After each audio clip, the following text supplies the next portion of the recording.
Cursed. Invisible Boy. Written by Veronica Rose. Read by Roberto Scarlato. This is based on a true story, but the names have been changed. Any resemblance to persons with the same names, living or dead, is purely coincidental. Chapter 1. Roberto tied his backpack and slung it over his shoulders. He waited for his friend at his locker, and they made their way through the playground and into the vacant lot. "Roberto," Sammy said, which was short for Samuel. "Clarita was asking about you again today. Maria says that she really likes you." Sammy waited for a response, but only caught a slight smile from the corner of Roberto's mouth as he continued to look forward. He pretended to not care, but Sammy saw it register. The boys had been friends since they could remember, since before they could remember. At the age of 3, they were playing side by side in adjoining yards.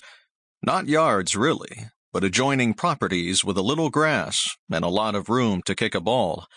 Both of the boys' fathers had worked for the American military stationed at Clark and Subic. They were considered high middle class, and both families had been best friends ever since, including the father, the mothers, and the sisters. They were, in every sense, one big family.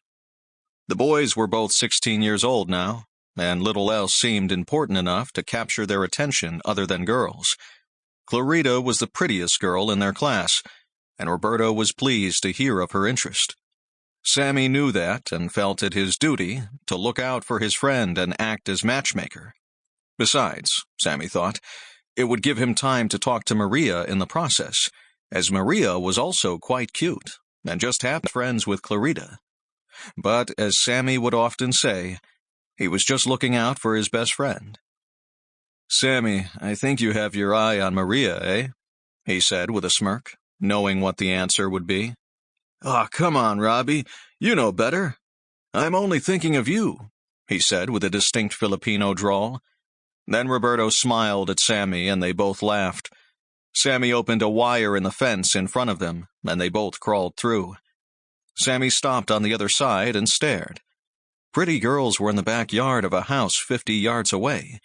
This was the backside of a street they were forbidden to go near.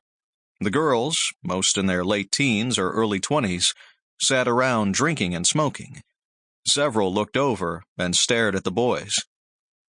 "Roberto, they are staring at us again." "Keep walking. Don't look," Roberto said, as they picked up their pace. They heard a call and then laughter and then silence. Sample complete. Ready to continue?